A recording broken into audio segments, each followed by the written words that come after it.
Hi there.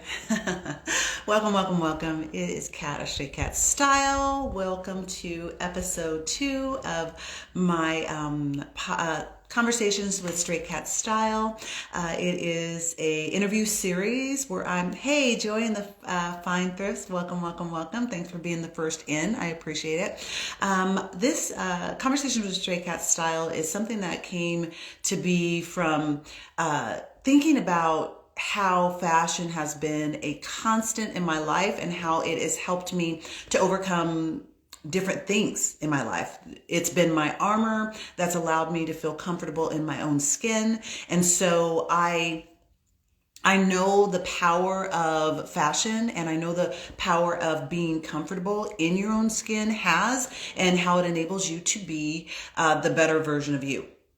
Okay, so you want the better version of you always, right? You always want that. The best that you can put forward and feel confident and definitely feel like you own your space. Thank you, thank you. I am wearing a blazer by Emily's Joys, and the earrings are Colorama Thrifts, and then the necklace is available. Looks like my interviewee is here. Let's go on and bring her in. Give me just a second. We'll bring her in.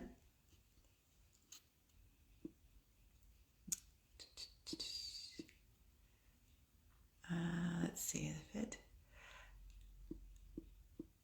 There we go. This is going to be amazing, amazing, amazing. Let's see how she comes in. Hey, hey. Hello. Hi, Brittany. Hi, how are you? I'm Welcome, welcome, fine. welcome. Let me adjust myself a little bit. It changes a little bit when you add the person. So I'm like, what level should I be at? What level should I be at? Welcome, welcome, welcome. We're both wearing our colorful blazers. Yes. Can you I hear tell me? you, we didn't plan it. We did not plan Can it, you huh? hear I'm sorry. me? I can hear you. Yay. So, guys, I was in we'll give it, I'm going to have Brittany introduce herself. Once again, I just wanted to let you know what you're watching. This is Conversations with Stray Cat Style. And basically what I'm doing is I'm interviewing women of color that are in the resale game. And I think that this month especially, it's especially relevant because the style that we put out there and that we exude often is bit off by other people, and oftentimes not given the credit it's due. Now with resale, we have been just as much as the popular resellers that are you see kind of in your face wherever you go. There are Black women, African American women, Spanish women, Asian women, women of color that are really doing a tremendously amazing job of owning this resale game. So I wanted to interview different people that I have just, as I'm scrolling through, as I've joined different lives, people that have really, really stood out as not only fashionable, but being able to find really, really nice pieces to offer people that want to kind of like tackle some of that and go like, oh, I want to try that. I want to try that. That seems like that would be fun. So I was scrolling through and I was very, very, very, very impressed by the reels that I was seeing from this young lady. Now she Thank is you. incredibly stylish and so cute. She does her little dances and she made everything so personable. And I think that that is part of being able to bring in people to say that they can actually do that and they can actually have their comfort level by seeing someone that exudes that. So I'm going to introduce you to this is Brittany, and she is the Fit by Brit. And I want to have her introduce herself, and then we're going to just learn a little bit more about her.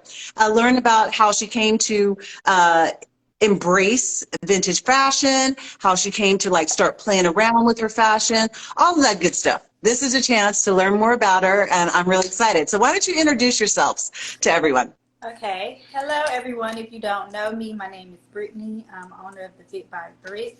I will be 2 years old in April of this year, so my business will be hit 2.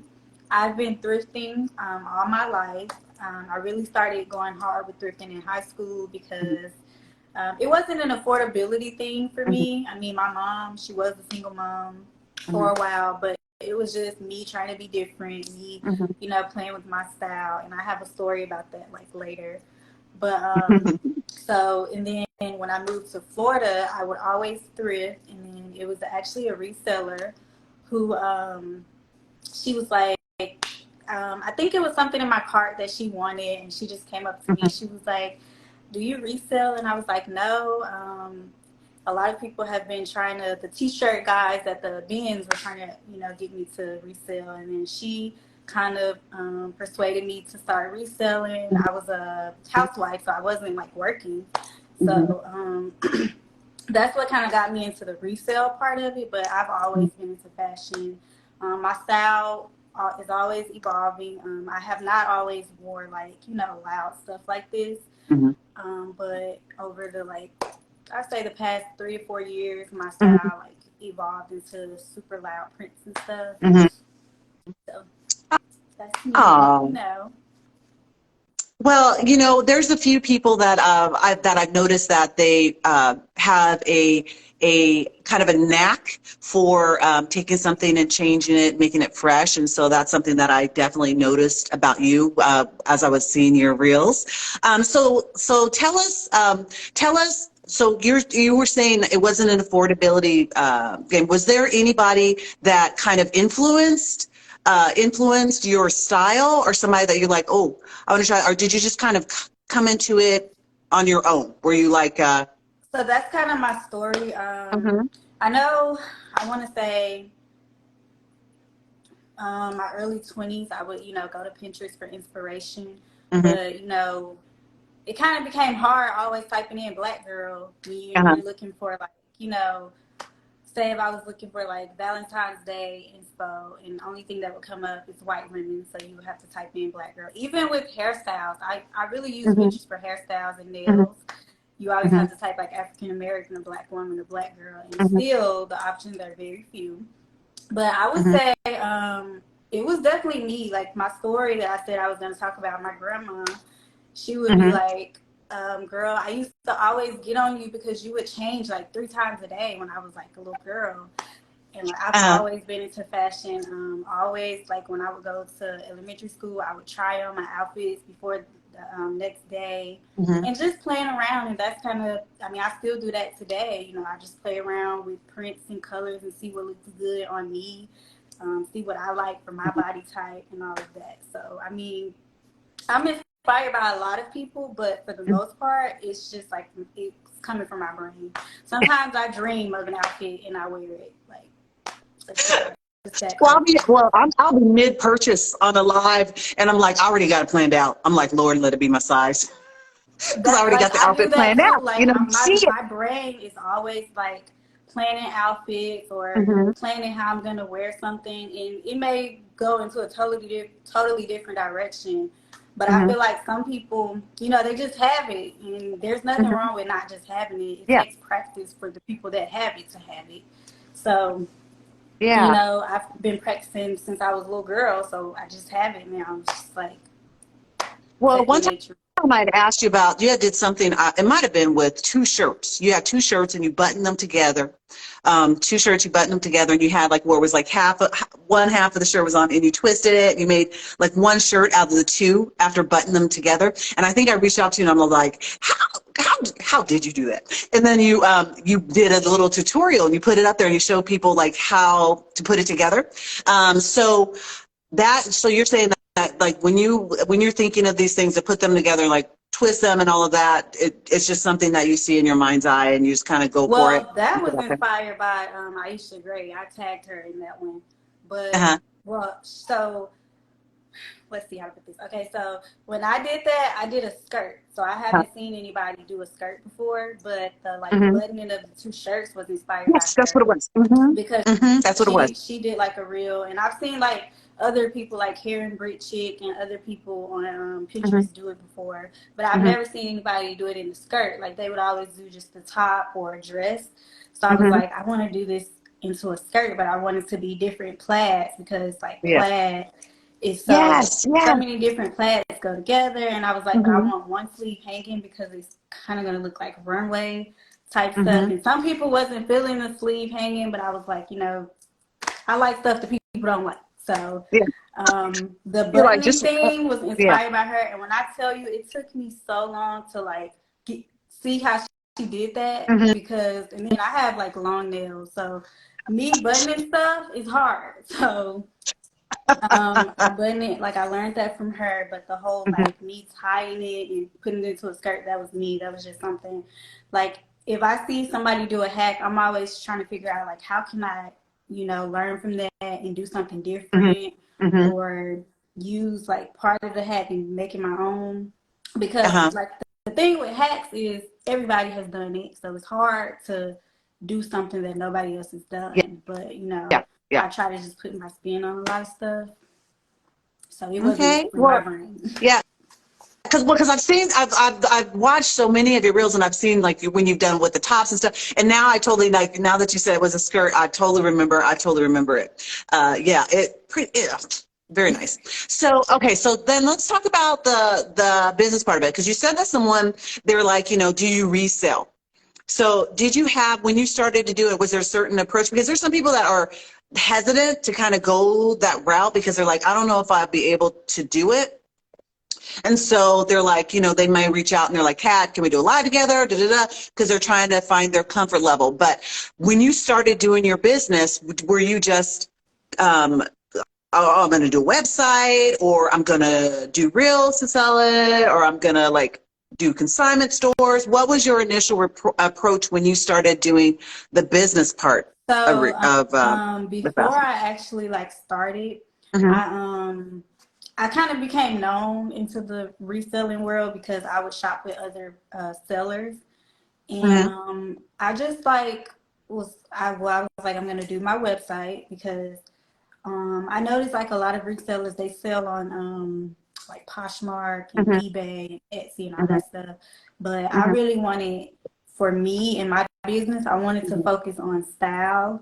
And one thing that you can play around with style, like your person's style, is a website. Mm-hmm. So if you notice like people on Poshmark and eBay and all those, they typically like put their stuff on a mannequin, or they do a flat lay, Mm-hmm. or they'll like hold it up or something. On a I wall, yeah. didn't want to do I do that. that. I wanted I to do that. give people a vision of how it looks on the body, how you can style it, how I styled it. Mm-hmm. So I was like, I want to do a website and I want to style it. But then like two or a year and a half ago, I was watching gosh, I can't remember her name. I don't think she resells anymore. I know she moved to North Carolina. I was watching a Mm-hmm. live because not many Mm-hmm. people were going live. I was Mm-hmm. purchasing from like Instagram. Like people would Mm-hmm. post on their feed, so I Mm-hmm. was purchasing like that. Mm-hmm. Well, this lady was going live. I'm sorry, I can't remember your name. She was live and she was saying how so many people were scared to go live to sell, and you should Mm-hmm. just like start and all that stuff. And I was like, I'm not scared to go live. Like, I love to talk. I love Yeah. my personality. I'm outgoing. Mm-hmm. I'm not scared to go live. So I was like, you know Mm-hmm. what? I'm gonna go live. So I think around that same time, me and Elephant in my room, we started going live, and Mm-hmm. um she was Leslie. Her name's Leslie. She was the person that motivated us to go live, and she was Mm-hmm. saying it's not just about selling. You got to get yourself out there. You want people to see your personality. So I Mm-hmm. started going live, Mm-hmm. and then I've never really like sold on my page. You know how like people do like feed posts Yeah. saying, Yeah. I've never done that, but I have done story sales. I did website drops. I hope I'm answering your question. Yeah. But I Yeah. was Yeah. like, I'm gonna Mm-hmm. do website, and then it Mm-hmm. kind of trickled into a live sale because I was challenging myself to go live, Uh-huh. because she said, so many people were scared to go live, and then it became mostly live sales, Mm-hmm. and then I went back to my website. Now it's just a mixture of live sales, website, and story sales. So did you, because some people, they'll go all in, like they'll start doing live sales, and they'll literally already have their like sign behind them. They'll have the studio, they'll have all of that. Me, I'm always like, it's like a hazard. I'm still working on it, like 7 months into it. I'm just like still working on it, like, oh, this does not look good, but it is what it is. I'm still a baby in this. But Did you, when you decided, okay, I'm going to do this, did you like get a studio together, or did you just like, okay, I'm just going to set up here and then I'm just going to go for it? It How was a did little you do bit of that? Or? both. So one thing I can say about me is I'm truly blessed to have my husband and my family and my in-laws. Mm-hmm, So I don't know if y'all do this, but I know for me and my business, for birthdays mm-hmm, and Christmas, I'm asking for stuff for my business. So a lot of stuff, this ring light I have, it was a mm-hmm. Christmas gift from my mother-in-law. Okay, So a lot of stuff that I have for my business was gifted to me from that's like in-laws and pretty my smart. husband. And then I did like sorry, I did put a lot of stuff into it at the beginning, which I think is the wrong idea. Mm-hmm, But I started like building up my what am I trying to say? I started building up my customer base. I finally yes. like went and got a business account, which is a lot to do. Mm-hmm, So now like because I still thrift for myself and mm-hmm, thrifting is therapeutic. I love thrifting. mm-hmm, Sometimes I just mm-hmm, go and I'll walk out with something for myself and I have spent like 30 minutes just looking for something on my list. Well, mm-hmm, if I get something for myself and then my business, I separate. So I do have a business mm-hmm, account and then my mm-hmm, personal account. mm-hmm. So when I first started, I wouldn't say I went all in, but I was using like personal credit cards and stuff. Um, One of the most important things I was like, I didn't do branding stuff, none of that. I just started doing that. I wouldn't focus on like branding your stuff until you get like customers, till you get a brand. Some Mm-hmm. people they go spend money on like shipping, what is it called? Like poly mailers with their logo and stuff on, and they don't have a lot of customers. They don't Mm-hmm. get, have steady income coming in. So until you have Mm-hmm. steady income and Mm-hmm. you can decide whatever that is, until you are able to like pay yourself, Mm-hmm. then you can start doing all of that. And I didn't buy myself business cards, none of that.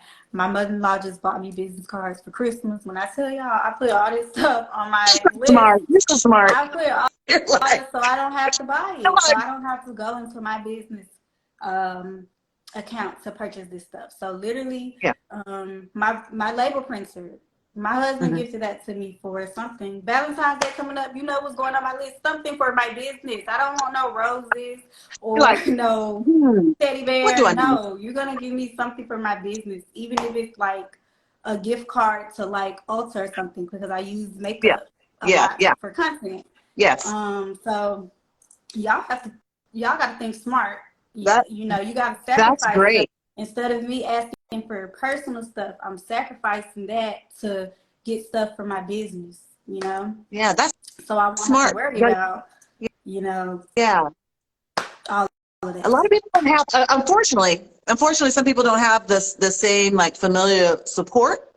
So, but I think that is such a great, that's a great idea. That is an awesome idea because I think because that's business expenses that cuts into everything. So, because, a lot of times as you make, you put back into your business. So, it takes a little bit longer for people to see, to actually get in to where they need to be because they have all of these expenses. Like my daughter designed our business cards and we just barely have the business cards for ours. We like literally in the last like few weeks, we just finally got business cards. So I get that. So when you, what is what's your approach as far as like, okay, let me rephrase that. What does fashion mean to you as far as like individuality? Because I consider it armor. I consider it like you add these few things, even if it's the smallest thing like a bag or whatever, it adds to the armor, which is your self-confidence and the bubble that you have around you as far as how comfortable you feel in your own skin. And fashion for me enables me to like have that armor to express like this is where I'm at right now. So, StrayKatStyle came to, it's because I feel comfortable at any decade. So like a stray in the neighbor's yard, or they're gone for 2 weeks, that's how I am with fashion. So I'll be in the 50s, I'll be in the 40s, I'll be in the 80s, and I'll just and I stray along and that's where my name came from. So that's what fashion has meant for me. What does fashion mean for you as far as like fashion for me? It means I what like So finish that for me. Like, what does To it mean for me, you? Mm-hmm. fashion is art.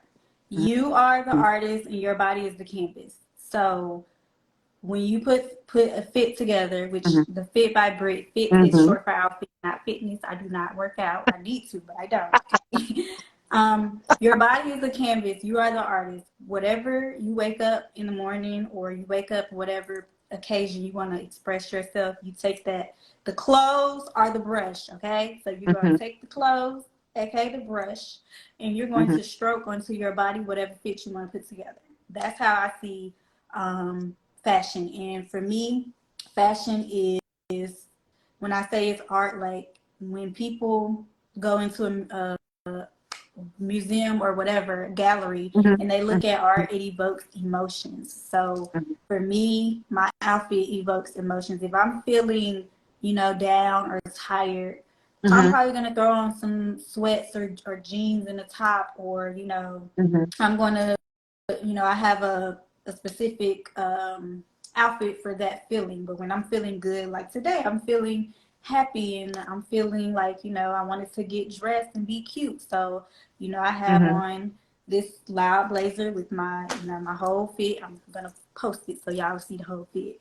But Yeah, because I wonder, because I'm like, it kind of looks kind of like, it's very like I'm trying to think, not cubism, it's but a it reminds Picasso me of a blazer. Picasso, kind Yeah, of so it's Picasso kind of like, vibe to it.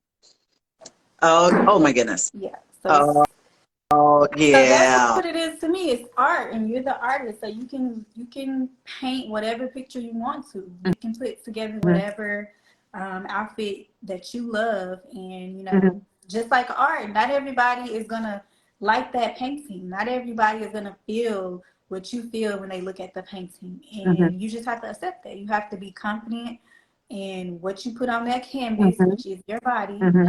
Yep. It's a metaphor here, y'all. So you have to be comfortable. You have to love yourself enough to know that, Mm-hmm. I love this outfit. Everybody else don't have to love it, but Mm-hmm. you're going to Yep. find your people who love your outfit, or they might not like the specific outfit, but they love your style. Yeah. Um, so yeah, that's what I fashion is don't to know me. how many times my family's like, that's so Kathy, because they call me Kathy instead of Catherine or Kat. They call me Kathy. That's so Kathy, And then I'm just like, by the time they find something, they try and give it to me that they think's my style. I'd have moved on.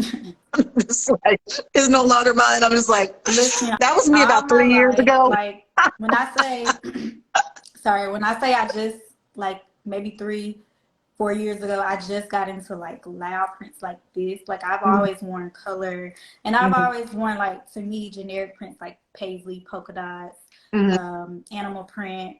Um, Uh-huh. I used to dress very like kind of like cottage core-ish. Yeah. And Mm-hmm. all my friends used to call me grandma, like they like I dress like a grandma. And And now now my it's so husband tell popular. It's me, so popular now. Oh, it's so popular. and I still, when I'm like you, like I don't even, I'm not very educated on like I know a lot, but there's also a lot I don't know, and I'm not afraid to say Mm-hmm. that. Like, Mm-hmm. when you talk about eras and brands and what comes from this Mm-hmm. era and all of that, Mm-hmm. I know a lot, but I don't know a lot. So, Mm-hmm. but I just love what I love, and a lot of times it'll come from like the '60s or the '70s, Mm-hmm. and sometimes I typically don't know it, but I just love it because that's just something that I love. Well, now my husband thinks I dress too extra. Um, and my family, even like my best friend, her mom's like, some of your outfits, I'd be like, what you got on, girl? And I'm like, it's my style. Like, Yeah, it's not for girl, welcome to the everybody to club. Welcome to the understand. club. It's not for everybody to understand. And like, Yeah. I literally told somebody yesterday because they said that my outfit was doing too much. And my motto this year is, you do too little and I do too much. And I'm okay with that. What? Well, well, now. Every time somebody come for my outfit, including my husband, I'm gonna say, you do too little and I do too much. Okay.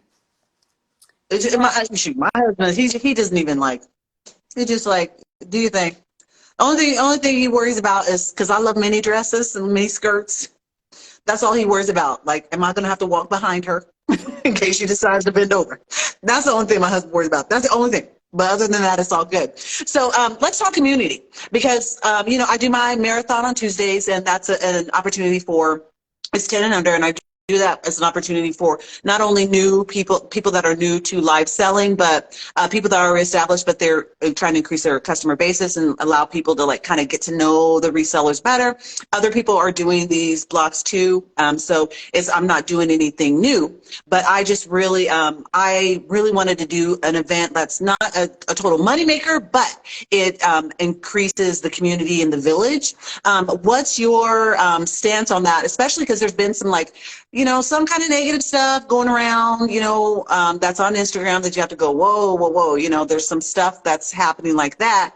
So I'm curious what your stance is on community and how, like, how much support means and your approach, like if, expand on it, if it's like some negativity that's coming down the pipe, like how you kind of approach that.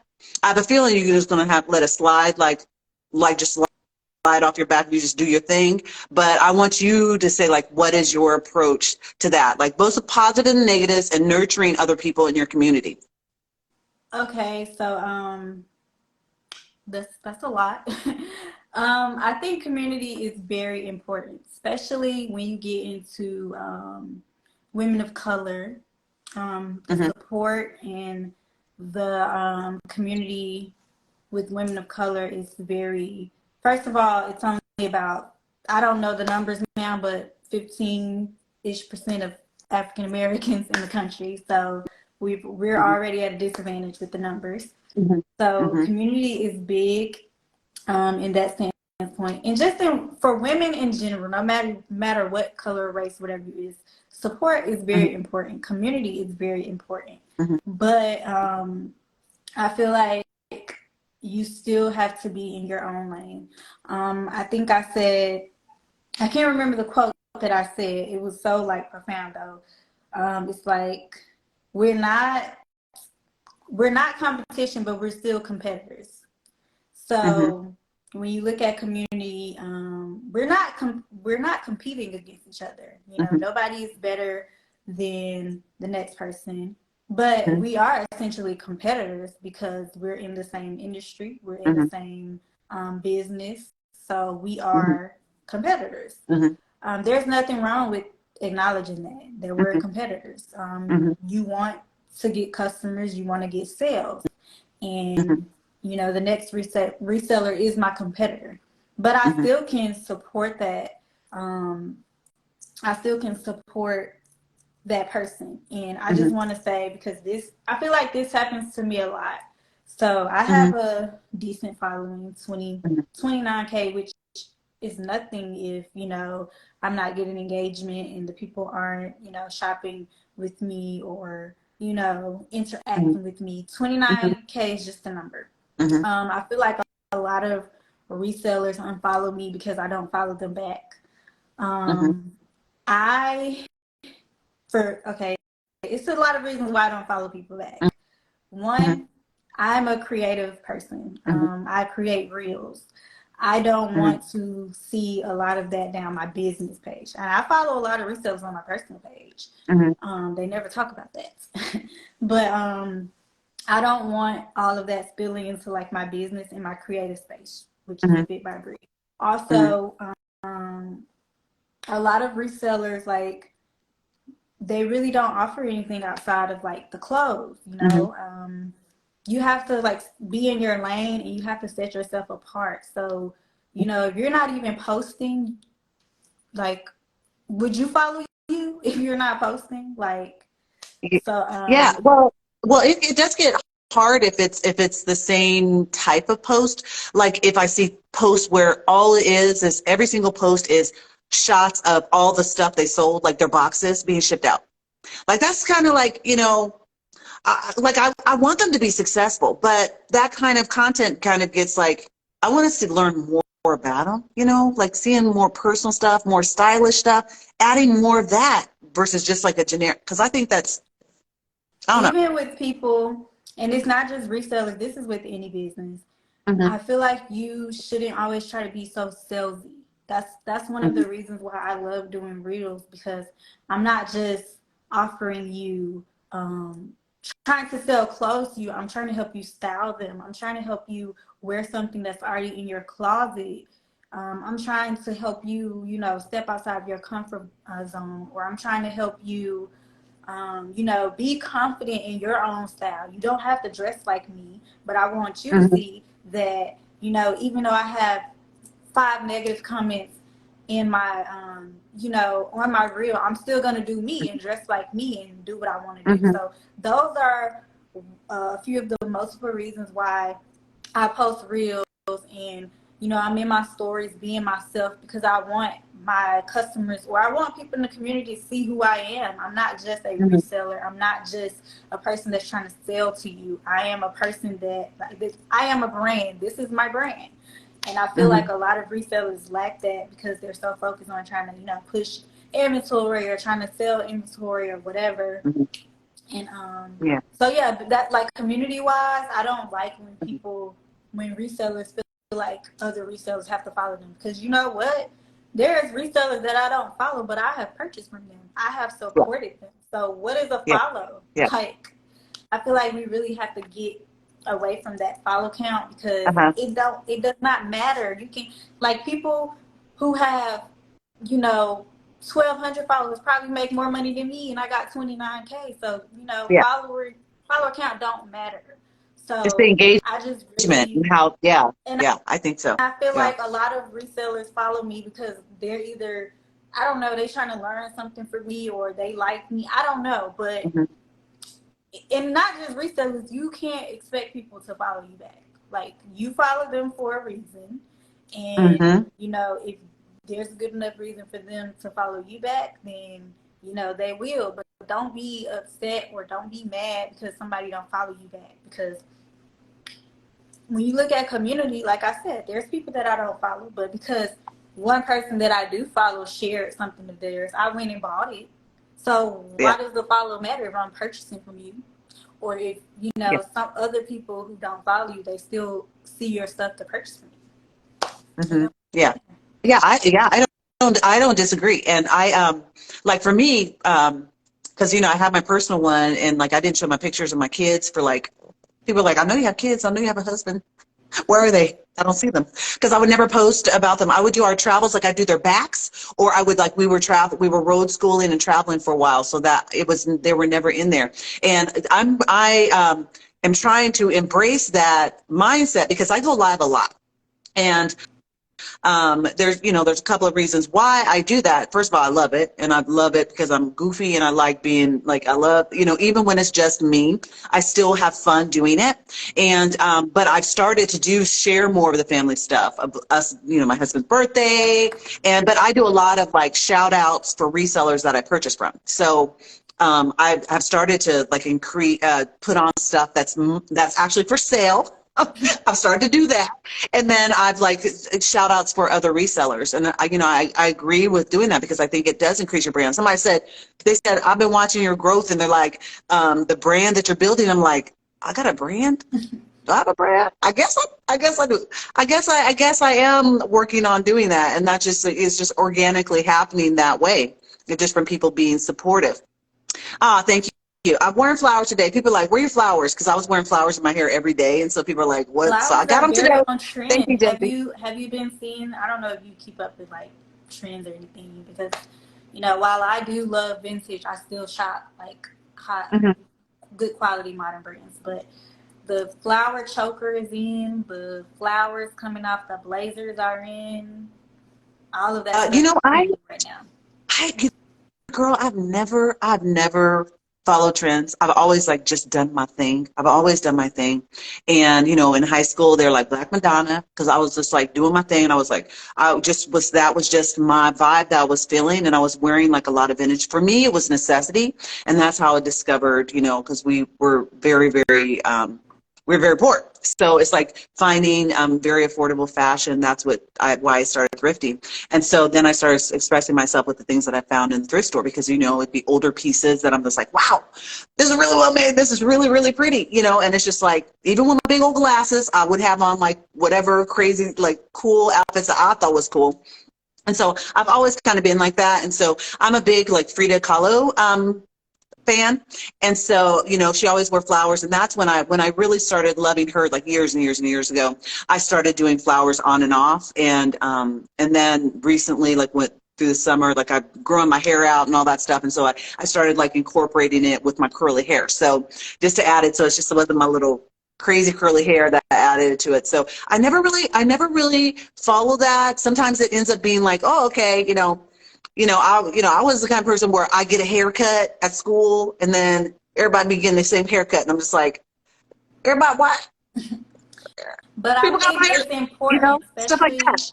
for all the resellers in the room. I think it's important as a seller to follow trends. And what I mean by that is, I'll use an example.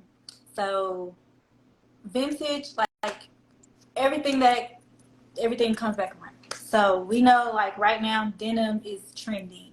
So there's a lot of dope vintage denim, So I think it's good to know the trends. Let's not use follow. It's good to know trends because that's going to help with your sales. So Oh yeah. Oh, I while should clarify. Not for my business. I yeah, pay for attention to that. yourself. When I For say me, I don't.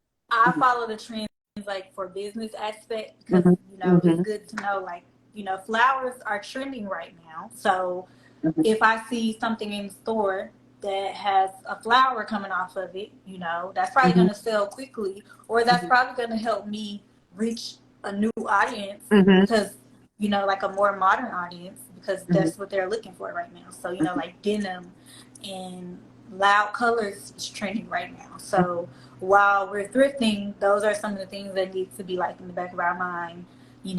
Make Mm-hmm. sure it's your style. You would wear it because everything I sell is something I would wear.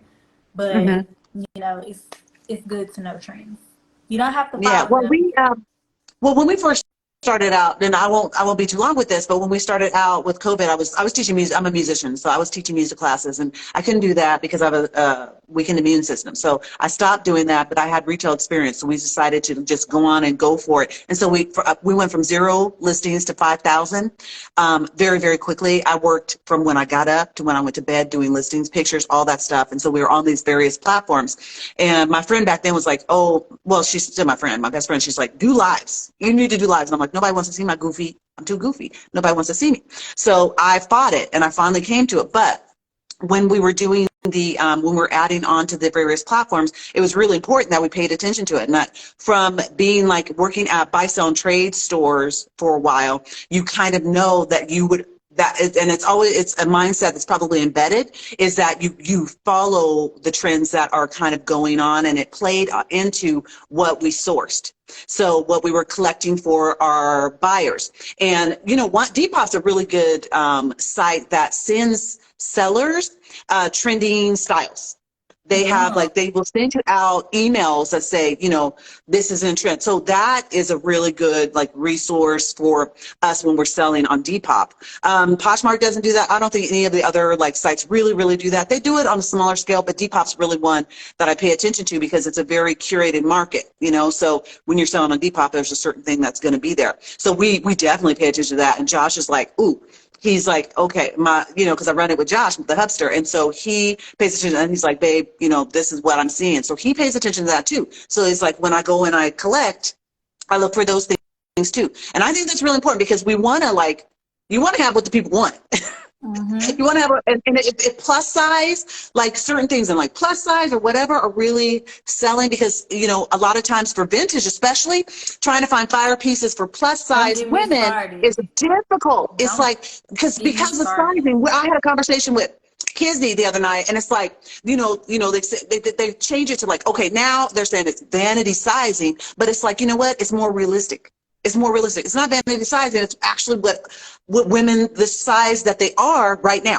So it's don't call it vanity sizing, because it represents what's out there, right? It represents there's going to be more petite in stature, and then a little bit like curvier. So there needs to be stuff for them, but it wasn't always like that with vintage. But Oh, I they like made their own stuff. this is something that I had to like I thought about, and I had this conversation with my mom. I think one of the reasons why we don't find, I mean, obviously people back then they weren't making a lot of stuff plus size because they obviously didn't see plus size women as, you know, I don't want to say like A viable valuable, but market. that's, yeah, as Yep. their market. But Yep. I also believe that back then a lot of people just weren't, you know, those sizes. Um, and I don't think people like think like that. Like, you know, we go into 1960, 1970. I don't think there's a lot of plus size people Mm-hmm. back then, because Mm-hmm. if you look at like, you know, what they were eat, stuff was healthier, stuff was better for you. You know, they didn't have all the hormones in our food and in Mm-hmm. our meats and all that stuff. So I just don't think that it was a need for it way Mm-hmm. back then. But when you get into the like 80s and 90s, there was a need, but I don't think the fashion industry really paid attention and they really Mm-hmm. cared. So I don't think it was readily available. Mm-hmm. So I think that's why we have an issue finding it. Mm-hmm. Yeah. Yeah, a lot of it I found is like if it's plus size around those time periods, it's homemade. Yeah. Like And they, then, because it wasn't out there for them, it's got no label. But they took care. So you see a lot of the beautiful lace finishing on the inside of the hem. Like they took care with what they made for themselves, and I really have a deep respect for it because I'm not a good seamstress, and like it was not like at a all. lot of stuff was like hand sewn, and, you Yep. know, Mm-hmm. it was so like, yes, I believe that's what I was saying. Like, it was very like, it wasn't accessible because, you Yep. know, even the early 2000s, so many people was, you know, throwing up to make themselves smaller, or, Oh you yeah. know, Mm-hmm. they thought a size 4 was big, you know, so it just Mm-hmm. wasn't available because a lot of reasons. Like I said, I believe if you go far back, it wasn't available because I don't think there were a lot of plus size people. But when you go back to like the 80s and 90s and even Mm-hmm. early 2000s, they didn't care about plus size because, like I said, they thought a 4 or 6 was too big, which I'm a 4. And people stay telling me, like, girl, you so small. And, you know, that doesn't, some Yeah. people, it bothers them. But to me, it's just like, I don't care if I have rolls. I don't care, whatever. My body Yeah. is my body. But it So, just, so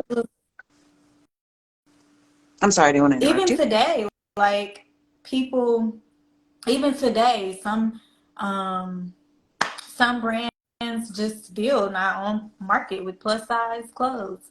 So we can barely find good plus size, good quality plus size clothes today. Mm-hmm. How do you think we're gonna find them vintage? Like, Yeah. Well, because I totally like I so agree with that. Oh, because I'm curious about what your feeling is about that in regards to designers, where because there's certain designers like Marc Jacobs. Marc Jacobs 4 is not a 4. It's smaller than a 4. His muse, his model for sizing is much smaller than, like, if you go to another brand, it's going to be smaller. It's not going to fit you the same. My daughter, like, there's a brand that she liked, and it only went up to a certain size. And it was a small size. And it's like my daughter was not big, but it's like she was like the biggest size that they had available, and she wasn't even big. So how do you feel about that? Do you like, because you I think it sucks, but this is why I'm gonna like get into that. This is the reason why I tell people it's really good to know your measurements, because it's not only vintage. There is modern. When you go from brand to brand, everything Mhm, is size different. mhm, And when you start like getting into those European brands, I think their size different. Even like Australian, the sizing is different because their sizes are different. So mhm, mhm, if you don't pay attention to, like, I don't know, like verbatim, but if, you know, it says it's a 4 it may be like a Mm-hmm. 2 or a 6. So it Yep. may be Mm-hmm. actually smaller than the 4 that you're thinking, or it may be bigger. So you just really have to know like your measurements. And when I shop online, like I don't look at the number. I go and see if they have like the centimeter or the like actual like Mm-hmm. inches for the bust and all that stuff. Mm-hmm. Mm-hmm. Because every size, every brand, the sizing is different. It's crazy. And you know, you learn that about vintage too. Like some of their 4s is actually a 10, some of the 4s is actually a 0. Like Mm-hmm. it just depends on the brand on and the sizing.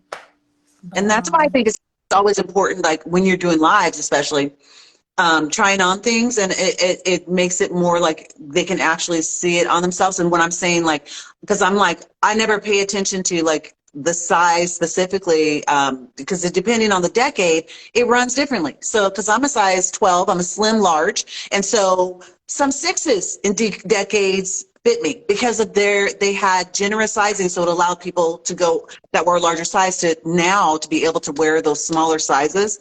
So, you know, you can be like, hey, I'm in 6, but, you know, but so I try it on to see, and I'm busty. So it's like all of these things, it's like to be able to try it on so they can see it like on someone. And I'm like, you don't have to really pay attention. You don't really need to pay attention to that as hey much y'all. and measure it. I love it. People are coming in and out and they're commenting. It's great. It's great. So as far as your like business model and like what you see and like the importance of like Black women having like a business model and how to take it up to a next level, do you have like a stance on like how you're going to approach it, and like kind of what's important for you know, younger Black women or women that are thinking about doing this or a different type of business kind of approach that they should have, or mindset that they should have when they're like going to tackle it? Business model, I'm not sure. I know for me, like, so I'm full time, so I definitely have to have a routine. I definitely have to have like stick to a schedule. Mhm, Like when I text you today, I typically um, thrift in the morning. I don't thrift every day anymore. So you mhm, have to definitely have a routine and a schedule. So you know, mhm, Mondays I try not to thrift. mhm, Some Tuesdays I don't thrift. So I definitely would say, um, you know, have a routine, whatever business you plan on doing, because for me, you know, I'm full time, I'm a legit business, so I have to pay sales tax, I have to, mhm, you know, do all these things. So I have to have time for administrative work. So, you know, mhm, having a schedule. I don't mhm. know what my business model would be right now. So But you I don't know that. have all. So it sounds like you wear all the hats. Yes. You wear all the hats for your business. So you wear Unfortunately, all. when you start a business, you're going to be wearing all the hats. Like I'm getting to the Mhm, point where, you know, so I definitely, um, like you said earlier, you're not a good seamstress. I have a sewing machine. I don't know how to sew.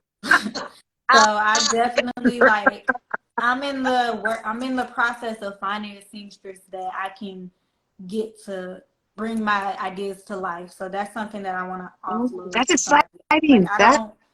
I no longer want to learn how to sew. I no longer like I'm gonna keep my machine probably for stuff to do for myself, but as for Mhm, my business, no. mhm. I don't want to learn how to sew anymore. I want to offload that to somebody else. Um Do you Even like I had a see yourself designing? Do huh? you see yourself designing? And like, because there's people that are online that are like that are kind of they're influencers like you, and they're starting to like design their own clothing. And are you seeing yourself doing that I too? want to like rework vintage stuff. So, and when I Uh-huh. say like design, like even I have like vintage fabric that's Mhm, really cute that I want to get sewn into like a top or, you know, a mhm, set. Like that's what I see myself doing, but I'm not trying to wear the hat of doing it myself. So it's mhm, definitely it's probably going to be like a luxury part of my website to where, you know, I get somebody else to sew it and give them mhm, the materials and stuff. But no. And then eventually I plan to get an assistant. I'm just not there right now. And mhm, I'm not going to pretend that I am. But it'll mhm, be great to have an assistant. Eventually, I want to get a photographer because my husband sucks. And he goes, well, you want me to quit my job so I can do all this for you? I'm like, no. And you mean that in the best way possible, right? Huh? Like, babe, I love you, but you mean that in the best way possible. You like, babe, I love you, but that's not your forte. Oh, yeah, yes. I love my husband. My husband is 2,000% supportive of me. But when it comes to taking pictures and videos for me, that is not his ministry. It's not. So, I plan to, or at least find an assistant that I can get to help me with photos. It doesn't have to be professional. I'm not there yet. I know Yeah. that. Yeah. But yeah, my husband is not blurry, Oh. talking blurry. I'm not looking. I'm talking off guard.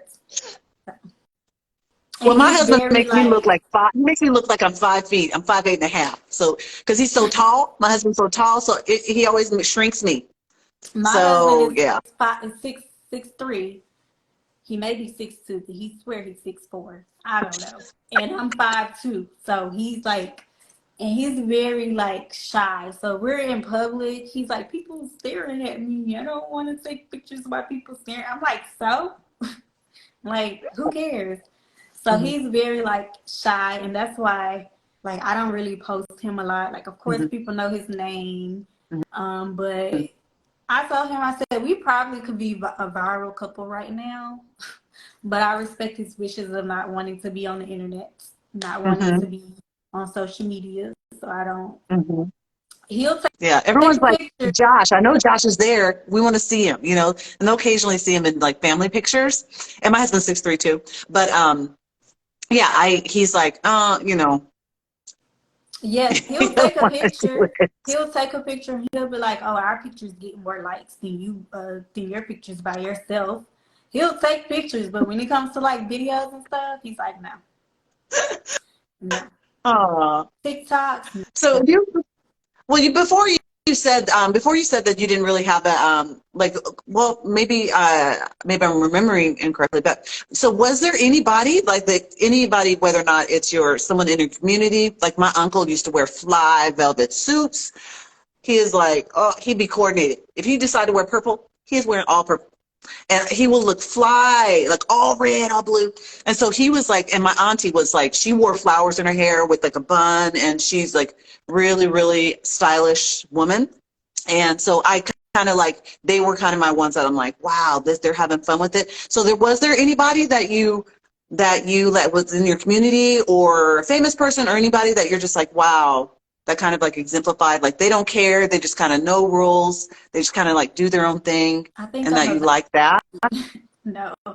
I mean, growing up, my grandma, she had her own like style. She's actually the person that really got me into thrifting because we would go to yard sales Mhm. together. Um, Oh. every Saturday we would go to yard sales. Like my grandma, she's like, baby, she going to church with her new 27 piece on. She going to church like my grandma sent me. It's so funny, y'all. Mhm. Every church, like every Sunday, she sent me pictures of her Mhm. outfit. She sent me Oh. one on Instagram from her husband page, and then she sent me one on Facebook Messenger because my grandma don't know how to like work phones. Mhm. So it's just like Mhm. so funny. She just swears she be so fresh. But like I would say I got it from my grandma because in her own way, Oh. she be styling. And then she always try to take my wigs. I'm like, girl, you wouldn't know how to lay a wig down at least. But my mom, That's she's very cute. like Oh. basic. I mean that in the best way. My mom, she doesn't care about like she don't care about none of that. She just gonna put her hair, do a little wash and go, put a t-shirt and some jeans on, and she fine. Uh-huh. I've tried to talk her into letting me style her for the Mhm. Fit by Brit. She's Mhm. not with it. So Well, talk about going viral. You and your grandmother, I'm sure. Oh my gosh. Oh, that would be my great. grandma will let me style her, but my mama won't. Yeah. Mm-mm. She's like, oh no, that's okay. That's okay. And my Yeah. stepdaddy, he'll Okay. let me style him too. Like I feel like my stepdaddy is the one that'll make me go viral because he's very funny. I Yeah. actually posted him. I posted him in my stories one time because he put. So I don't know. My parents don't live here; they live in Mississippi. Mhm. And when I go home, I go thrifting. and Mm-hmm. sometimes I have to leave stuff. So I left this like long fur coat, and then he put Mm-hmm. it on, and he was just like walking around like he was a pimp, and it was just so funny. Everybody like loved it, and they were like, "I see where you get your humor from." I didn't want to bust their bubble and tell them that's not my daddy, but Well, yeah, that's he's funny. cute. That's funny. That's cute. I love that. I love that. I wanted to kind of open it up to questions if someone wanted to, because this is your opportunity, you know, because I know that we get to interact via posts and, you know, you can comment, you can send messages and all this stuff, but this isn't, you know, live and in person. Your opportunity, if you have any questions for Brittany, if you have any questions, this is your chance to ask them.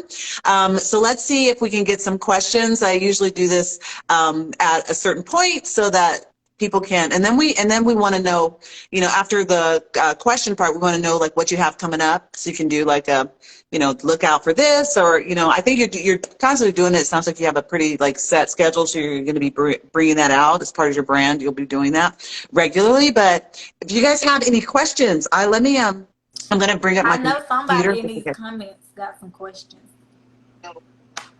They had a Ask question. now or forever hold your peace. Yes, ask, please. I'm looking to see if something comes across the computer. A lot of times as we're doing the conversation, like a lot of what people would ask, it just naturally comes out. And so, you know, they may not have any questions. And I love it because a lot of people have come in and out. And so it's like, this is really, really fun for me. And it's like, I was very impressed with you. So I was like, you know, I know when I was having I tried to do it before when I was having issues with the platform that I was trying to do it on. So I was just like, you know, I'm just going to do it on Instagram, save the video, and then do the whole YouTube. Okay, so I have one from Black Women Link Up. She is asking, how long did it take to get a steady income? Um, hmm.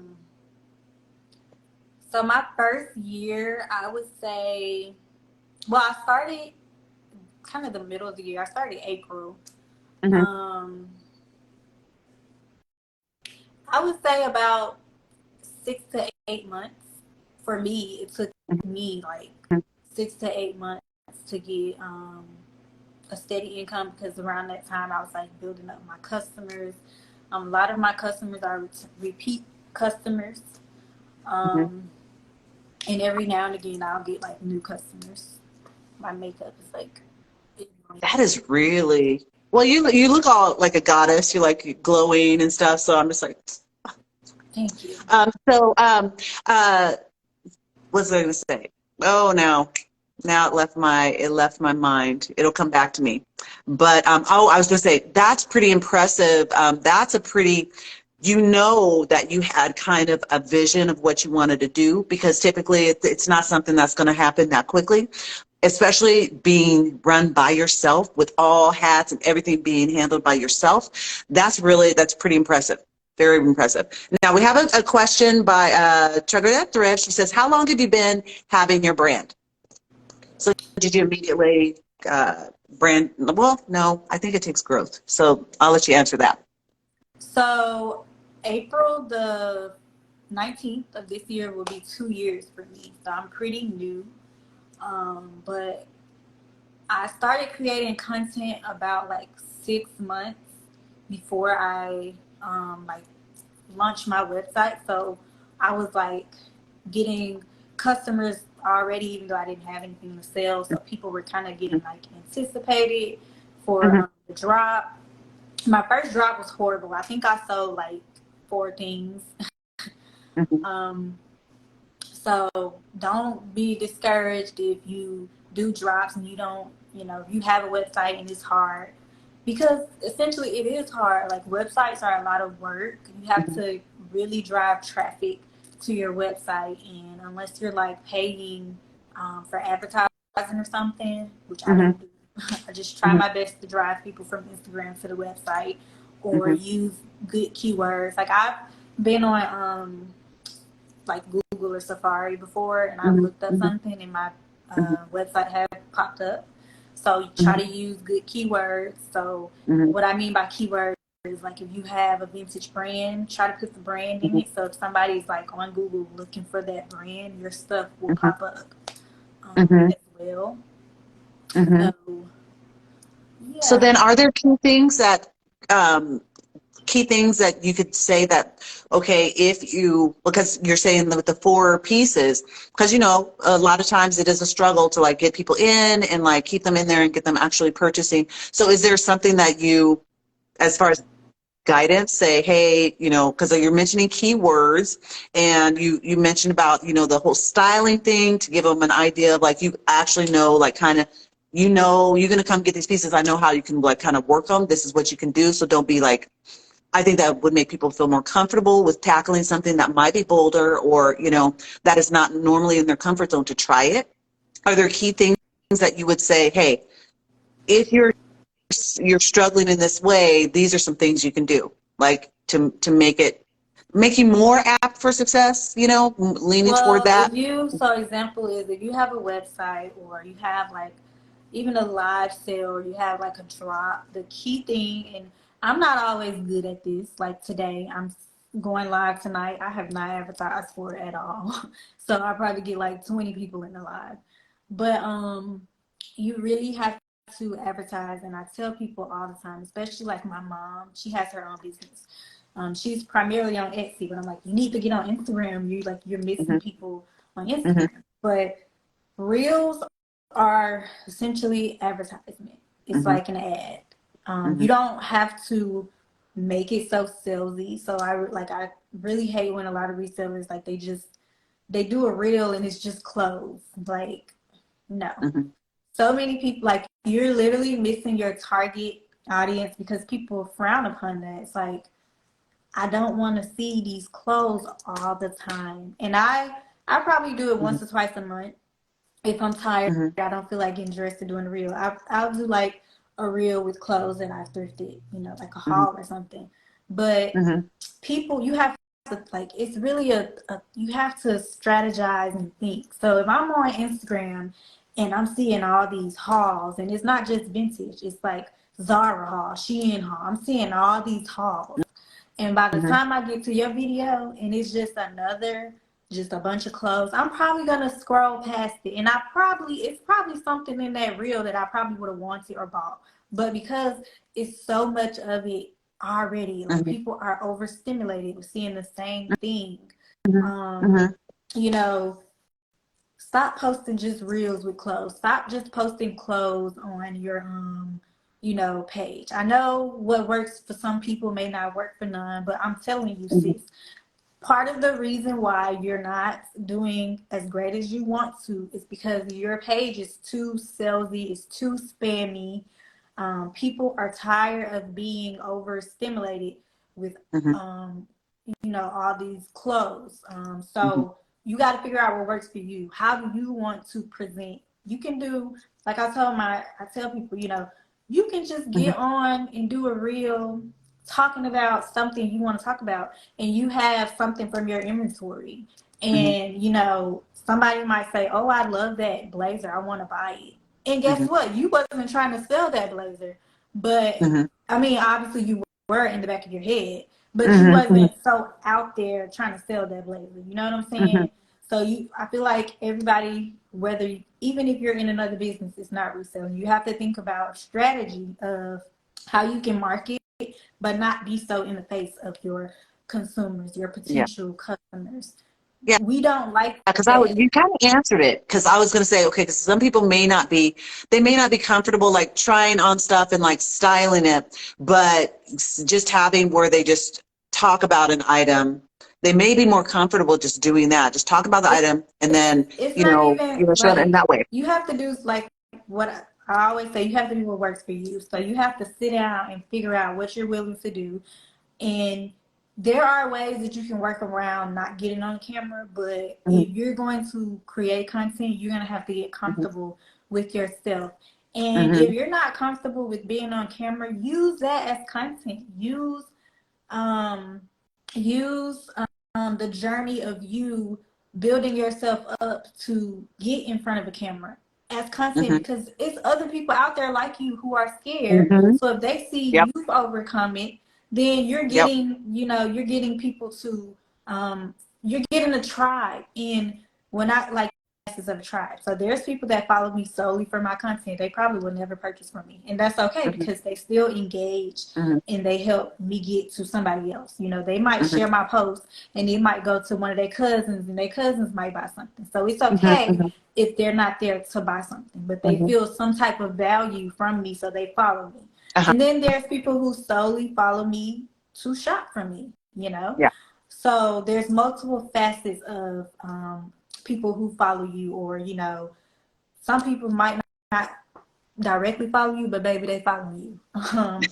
But you really have to sit down and strategize. Like I see Bunny in the comments. Okay, Bunny is really good, vintage baby. She is really knowledgeable. Like I said earlier, I said I don't know a lot about decades and stuff. Hmm. Bunny is really knowledgeable. Hmm. So instead of being salesy, all Bunny has to do is put together a cute outfit in her style of what, or something in her inventory that she's trying to sell. It could just be jewelry, and she Hmm. can do a reel educating somebody about something. And Yeah. I can guarantee you, if somebody sees in that reel something they like, they're gonna say, "Oh, I love your earrings." Or I've had people say, "Oh, I love this," and I'll be like, "Thank you. It's on the website," or Hmm.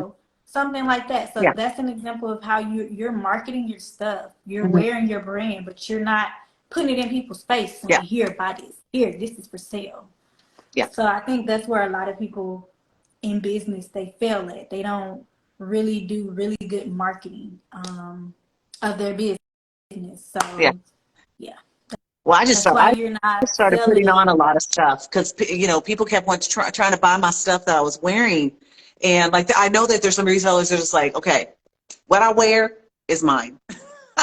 I'm not selling it. I'm not selling it, and that's all fine and good. But I've started to wear pieces that are available so that because then they see, oh, I can do this. And there's a lot of my buyers that are similar sizing to me. So then they know, oh, and it's going to fit me because she's wearing it and it fits. So, and then that's part of like trying it on because they're like, can you try it on? Because I'm a similar size as them. And so it really helps them feel confident that when they get it versus just buying it, not knowing for sure, and then just crossing their fingers, is it maybe going to fit? So That's I've another reason. started to do that. Do you sell Also, the stuff you wear in yours?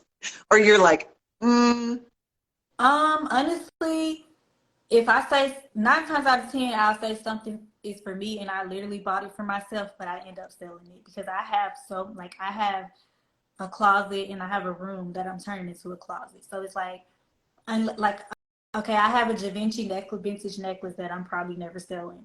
Like that's something I'm not selling, but clothes, you know, it's for the most part that's a I'll brand. sell. That's a brand I love. I love Givenchy. I love it. Love it. Love it. Love it. I love the thing that I have. It's like a pearl, then it has these two tigers. Oh, oh, Um, oh my gosh. but that's Oh, like that sounds another divine. reason why I'm doing all this week. Like when I post my video today, I'm doing like get ready with me, but it's Hmm. stuff that I'm actually wearing out because you need people to see. Oh, she's actually wearing that stuff. Hmm. She's not just trying to Hmm. sell the stuff to me. She's wearing it. So if I'm telling Yes. people, if I'm telling you, I'm not gonna sell you something I wouldn't wear, but you've never seen me wear something, Hmm. then why would I trust you? So that's one of the reasons. I'm challenging myself to get dressed and wear my clothes, whether it's in Hmm. inventory or it's in like my outfit today. I bought these Zara pants last Hmm. year, never worn. This is my first time wearing them. So I'm challenging myself to actually get dressed. I'm showing Yeah. people. My video yesterday. Hmm. Um, Posted it on TikTok. Hmm. Somebody had the nerve to ask me where I was going. I said, I went to get my nails done and I went to the doctor. You do not have to have a special occasion to dress up. For So, shopping at Trader Joe's. I say it all the time. They're like, you going out dancing? I'm like, I'm wearing my 70s like maxi dress. I'm just like, no, I'm just going shopping. Trader Joe's. That's it. yeah, and I think that's what people need to see. So you can change the perception of people thinking that you only dress up when you have an occasion to go to. No, you buy something, you can wear that. I don't care if you got a sequin ball gown on with some sneakers going to the grocery store. You can wear your clothes whenever you want to. You bought Hmm. them. So That's Yeah, why that's the point of them, it's just to wear them. so many reasons why I do reels. And, that's some of the reasons. It's not just to sell to people. And I think people can see that, I'm not so salesy. That's why people are willing to purchase from me. Hmm. But I do want people to change their mindset. I do want to Hmm. help people get confidence or help them with their style, find their personal style, or help Hmm. them tell people who talk about how they dress, whatever, this is my style. You don't have to like it. So, Hmm. if you're a reseller, you're a business owner, my best advice for you is to find your lane, stay in that lane, strategize what you want to offer to the world. You have to have some type of value, Hmm. or nobody is going to want to, follow you or support you. Hmm. That's good. You hear me? I'm sorry. Yeah, I can hear you. Yeah, you're back. You're back. So yeah, yeah, I agree. I agree. Cause yeah, and I agree about the whole like salesy thing. And so I occasionally, like I've just started doing posts with like jewelry and stuff, but people still, they want me to try it on when I go live. They want me to try the pieces on, but I don't know how many times I've done like my outfits of the week and people are like, I want that and that. And I was like, just my stuff that I bought for myself from other resellers. And they're like, the tunic, the black dress, and and people do that. And it's just for me, they're seeing me wear it and they're seeing like what I put it with, and then they're digging it and they're like, okay, I see it, I see it, I can do that, I can do that. Even Thank you for all the another, follows. sorry, Uh-huh. I was going to say another example that I use and tell people is when you go shop on Zara or any of those websites, they have their clothes styled. So what makes you think that you can, sell your stuff without putting it on the body? Hmm. Or, you know, some resellers is not about style to them. They just like finding the pieces. So you have to figure out a way that works for you. Not Hmm. everybody wants to be a stylist. Not everybody want to. You have to figure out what works for you. But I'm telling you that it sells better with putting it on the body, and that's just the truth. You see Yeah, it's just, all these yep. Hmm. websites, even Shein, they got their stuff on bodies. People want to see how it looks on a body, Yep. because it looks different on the hanger, even on a mannequin. It looks different. That looks different. It looks different. Like the silhouette, when it's filled in, like it changes like the height of it depending on if you're flat chested or bustier. Like I've tried on stuff that'll look like that and then they'll see, okay, it's gonna ride up. I don't like it shorter like that to ride up or whatever. They feel more comfortable buying it. Does anyone have any more questions? For Brittany, we had a few come in, which yay, yay, yay. Does anyone have any questions? This is our Q&A part of the interview. So do you guys have any more questions? And thank you for the follows that have come along. I really appreciate it. It's while we're waiting to see if anybody comes in. So do you have anything that's big that's coming up that you want to? Because I know you said you're going live this week.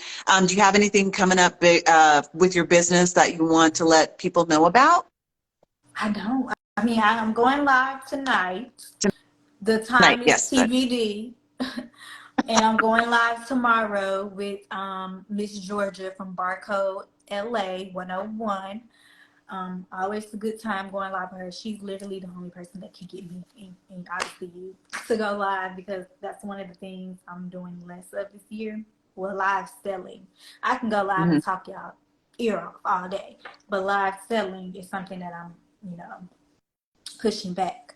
Uh-huh. So besides those two things, I don't have any big things coming up. Not Well, yet. her retro shop, she said she must have just come in because she's like, do you get it from your mama?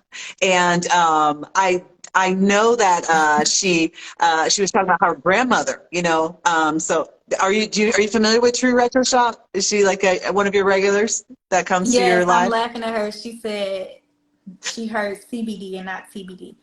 It's me. I'm real country, so I have a slight accent. Somebody actually messaged me and was like, "I love your accent." I'm like, "I have an accent."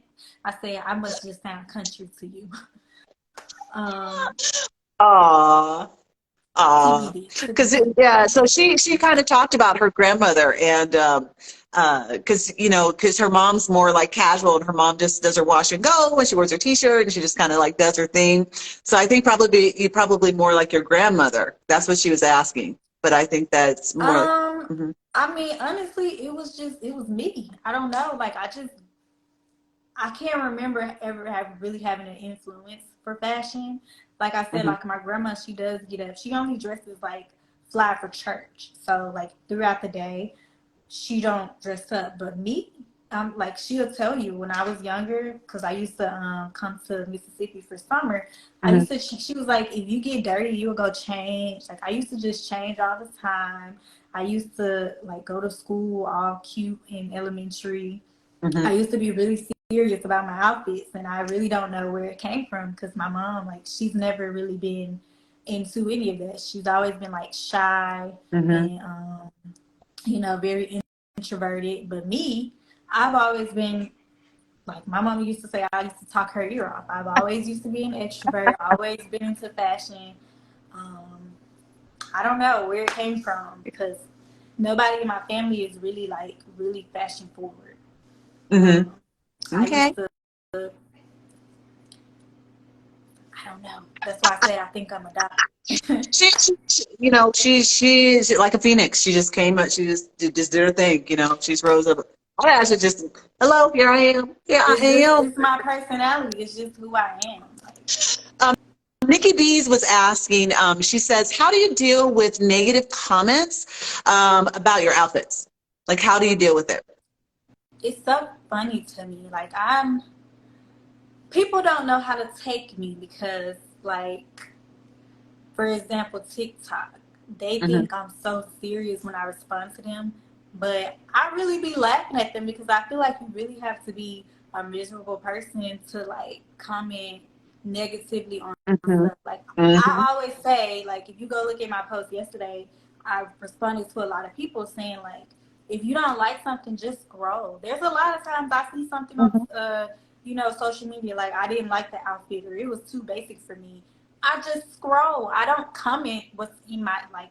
I don't. Their intrusive thoughts always win. I don't Mhm. comment everything that's in my Mhm. head. I don't scroll every time I see something I don't like, or I be like, "Oh, her wig was twisted." You think I'm gonna type that and say, "Oh, her wig was twisted"? Like, just keep scrolling. You don't have to comment that. And I think people think that being like they just have to be so opinionated. Like it's my opinion. I have to post it. Like I don't care, but I'm going to respond. Like I feel like people think just because you respond, you care. No, I'm Mhm. going to respond because it's my post, Mhm. and you commented on my post. I'm Mhm. probably laughing at you, but Mhm. I don't care to the fact where it's like it makes me unconfident in myself. It makes me, want to not post or want to not dress. Like Mhm. no, I my and this is I finish on this. I tell people a lot like you don't want to go viral. People be want to go viral. No, I had two posts last year back to back hit 1 million, and it was in Wow. the continent of Africa, and they was eating me up. They was it was the post where I did the skirt, like the two shirts Yeah. into a skirt. Yes. The whole Yeah. continent of Africa was eating me up. They was like, "No, this is not it. Just go buy a skirt and all this stuff." And I'm just like, they just feel like they have to put like they don't want to see no. Oh, this is like they hate seeing all positive comments. Somebody it just got to be that one person that has to be negative, and then it's a Yeah. trickle down effect where all these other negative people Yeah. come in.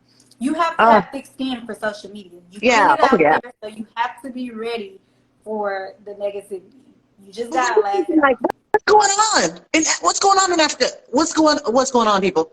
What is going on? And then Like, it's so funny because I don't know what happened, but with both, because I did two hacks that reached Africa. mhm. Some popular page in Africa shared it, and I Mhm. got like buku African followers, and I'm like, y'all not gonna buy nothing from me. Like, why are y'all here? But I literally, if you The go, like, content. when you go into your insights and you see like where people, it says like 3% of my followers are from Africa. And I'm like, those 2 viral videos did it. So Yeah. you just really have to have thick skin, and you got to be confident in yourself. And we like being confident doesn't mean like stuff doesn't affect you, or doesn't Hmm. mean that, you know, every day is a good day. That's not what it means. It means that, you know, at the end of the day, 90% of the time, I'm confident in myself. I love what I wear. I love how I look, and nobody else can Hmm. tell me I'm not that girl.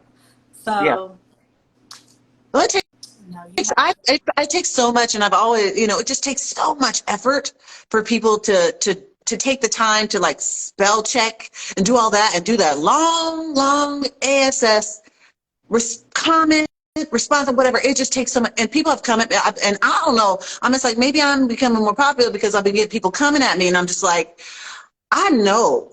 I know my mindset. I know my goal. I know how I approach life. I know the positivity that I try and put out there. I know the extra measure I go to, and I know that. So if you have that hang up, that says more about you, because I know, and I know what I put out there. And if you're reading that, you're going through something, sis. So you're just going through it. So I'm just going to do my thing, and I'm just going to keep being me, because I know where my intentions are and I know what I'm trying to do. And so when people like, I'm just like, it's, you know, one time I got emotional because I was just like, I couldn't believe it. I was just like, because I didn't expect it. It came out of like really out of nowhere. And I was just And like, it's okay to get why are you? emotional, because people are human. Like, Yeah. I don't care, you know, and it's like celebrities too, they're human.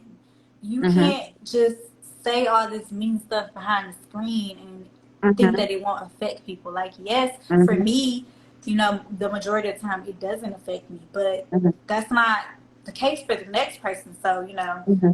that's why I say I just scroll, because I'm not trying to put that out. And I do want to Yeah. clarify that it is okay for people to, you know, not like my style, Mm-hmm. even not like me.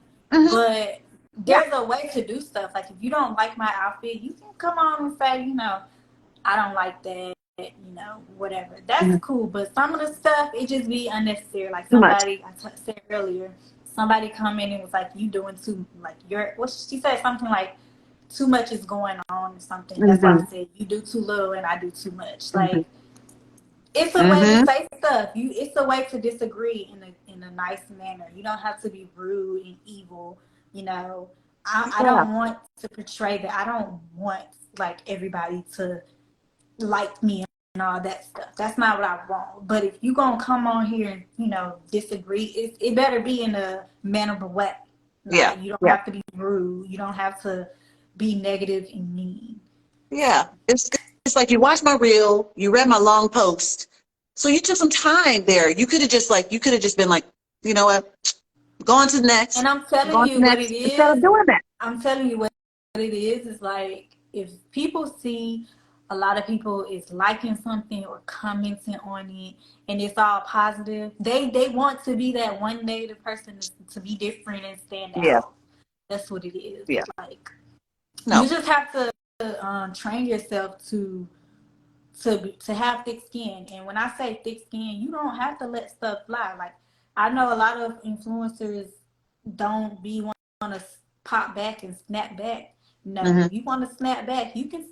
Even though they came on your post being negative, you can snap back in a nice way. You Yeah. know, Yeah. you can tell them, like, I'll be like, well, you could keep scrolling, or you don't have to be on. You don't have to watch this video, Yeah. or you don't have to like it, but I do. Like, you can pop Yeah. back. You don't Yeah. have to just take Take it. it, but you know. Yes, just take it. Yeah. Because, and it's like, you know, sometimes for me, um, even if I like, I may respond and I may do a lengthy response or I may do a short response, but doing a lengthy one, for me, the reason why I'm doing it is not because you may have affected me and had like an effect on my mental state or any of that. It's because it's for my own peace of mind. Like, I feel like I need to do that. So I'm going to do, once I've said my piece, then I'm just like, you know what?